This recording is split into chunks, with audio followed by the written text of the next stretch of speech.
जागे तो कर ले भजन हरि को। हरे राम राम राम हरे हरे, हरे राम राम राम हरे हरे, हरे राम राम राम हरे हरे, हरे राम राम राम हरे हरे, हरे कृष्णा कृष्णा कृष्णा हरे हरे, हरे कृष्णा कृष्णा कृष्णा हरे हरे, हरे कृष्णा कृष्णा कृष्णा हरे हरे, हरे कृष्णा कृष्णा कृष्णा हरे हरे, हरे राम राम राम हरे हरे, हरे राम राम हरे हरे। चले क्यों करे रंग बाड़ी रे, तेरा चढ़िया चुग गई थे। अरे चले क्यों करे रंग बाड़ी रे, तेरा चढ़िया चुग गई थे।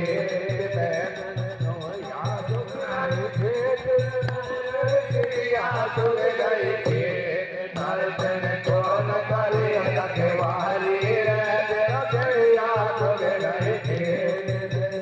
कौन करे रखवाली रे, तेरा चढ़िया चुग गई थे।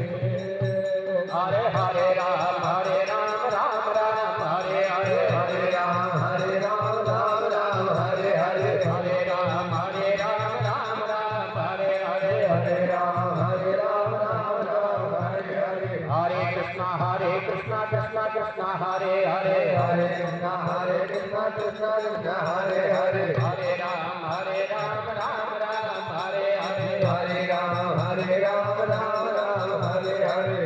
आप लोगों को पता होगा श्वास आप रात दिन कितनी लेते हैं? 21,000। जिसका श्वास ठीक है, ज्यादा भी हो सके कम भी हो सके, और एक श्वास की कीमत है त्रिलोकी का साम्राज्य तो मिल जाए, पर वो श्वास आपको मिले, ये तो जानते हैं। अब इन श्वासों को कौन चुग रहा है? काल चुग रहा है। अगर आपने अतीत और भविष्य दो ही, वर्तमान को तो कोई जी नहीं पाता, अगर अतीत और भविष्य गिरा दिया और प्रेम गली अगर प्रकट होगी तो हर श्वास की नीति बन गई नहीं। क्योंकि भगवान की झलक यदि आप और हम देखना चाहते हैं तो प्रेम में ही तो परमात्मा। क्योंकि चौपाई आप लोग सुनते हैं कि हरि व्यापक सर्वत्र समाना और प्रेम से प्रकट हो ही नहीं। अगर भाई भाई में प्रेम है तो बंटवारा नहीं होगा, और जिस दिन प्रेम कम हो जाएगा तो दीवार हो जाएगी कि नहीं हो जाएगी। और आपने देखा होगा कि भगवान राम ने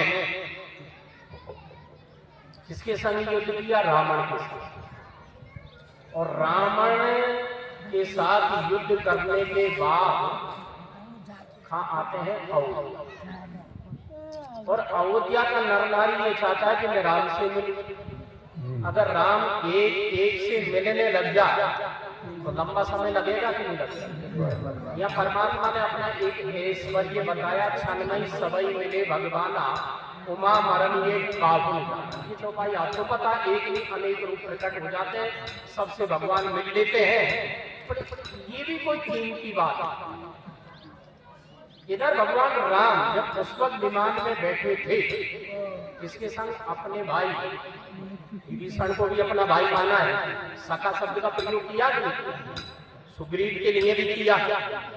करने के बाद में मां कानर भालू सारे पुष्पक के विमान में विराजमान थे। और आपने देखा होगा कि जो लंका नगरी का जो सौंदर्य है, सुंदरकांड में आप पढ़ते हैं, वनबाग उपवन वाटिका कनक कोटि सुर गंधर्व कन्या, मतलब जो कुछ देखना चाहे वो लंका में मौजूद खाते हैं।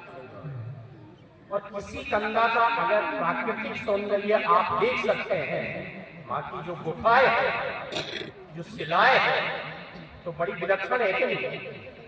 पर राम जी कहते हैं कि अयोध्या का हर नर नारी मुझे अति प्रिय है। अब कारण बताओ कि प्रिय की, और किनसे कह रहे हैं? विभीषण से कह रहे हैं और सुग्रीव से कह रहे हैं। कारण एक तो आप दोनों हैं। इधर रावण का वध होते ही राजगद्दी पे कौन बैठ गया? विभीषण बैठ गया। इधर बाली का वध होते ही राजगादी पे कौन बैठ गया? साहब।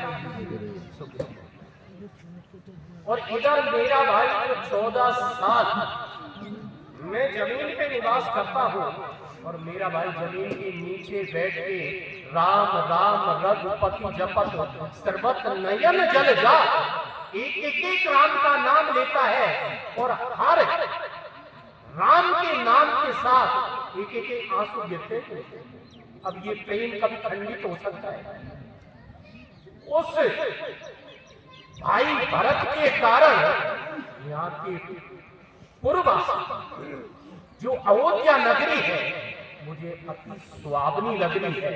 और जिस दिन से श्री भरत जी ने जमीन में निवास किया तो अवध का नर नारी जमीन पे शयन करने लगा, कंदमूल फल का सेवन करने लगा और किसी के बेटा बेटी का जन्म नहीं हुआ 14 साल।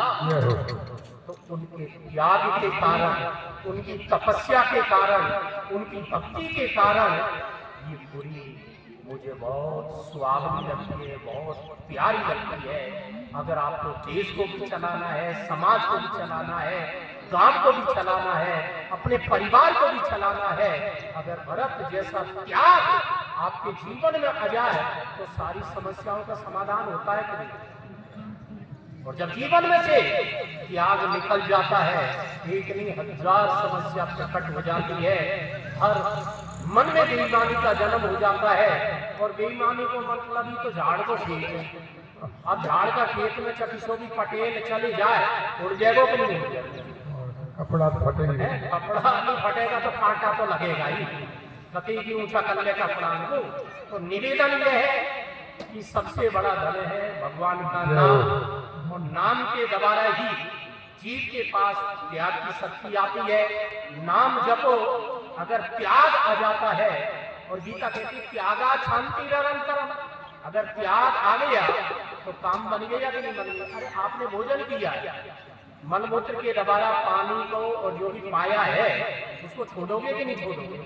अगर निष्ठा का त्याग नहीं करोगे इस शरीर नरक बन जाए। तो इसलिए त्याग की कीमत है। भगवान की कृपा से सत्संग सुनने का मौका मिला है और ये आयोजन बस्ती में होने चाहिए क्योंकि आज परिस्थिति बदल चुकी है। आप चाहे कितना भी बढ़िया मकान बना लेना, बहुत अच्छी आपका बेटा नौकर भी बन सकता है, अगर बेटा बेटियों में संस्कार नहीं है तो शायद यात्रा आगे बढ़ जाए। मैं तो धन्यवाद देता हूं पर बढ़ नहीं पाएगी। राम जी की कृपा से बेटा बेटियों में संस्कार दो, पढ़ाई का विशेष ध्यान रखो क्योंकि पढ़ाई के द्वारा ही जीव अपने अधिकारों को समझ पाएगा। पढ़ना भी है तो जीवन में संस्कार होना चाहिए और संस्कार जिस परिवार में है, जिस गांव में है उसकी वंदना है। और भगवान रघुनाथ जी के पास तो चरित्र ही तो। कभी अगर आपने राम रक्षा स्तोत्र पढ़ा होगा तो प्रथम श्लोक है चरितम रघुनाथस्य सतकोटि प्रविस्तरम एकैकमक्षरम पुंसाम महापातक नाशनम। सबसे बड़ा धन है चरित्र और जिसका चरित्र गया उसका सब कुछ, और जिसके पास चरित्र है उसके पास सब कुछ है। धन को तो लोग हाथ का मैल ही तो बताते हैं, चलो हाथ का मैल ही तो गया और रोग हुआ तो कुछ गया क्योंकि शरीर के द्वारा चाहे माता पिता चाहे जगत की या भगवान का भजन करते हैं तो रोग होता है, बीमार होता है तो कुछ जाता है। और धन की तो यहाँ पानी के बुदबुदे कहते हैं कि धन जो बन हो जाएगा जा विधि उड़त कपूर नारायण गोपाल भज क्यों चाटे जल धूल।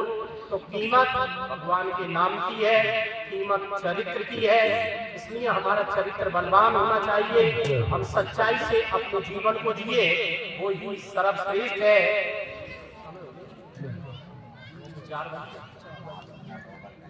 कोई चलो कोई बात नहीं, थोड़ा सा कीर्तन करके अपने वाणी जय हो जय हो। श्रीमन नारायण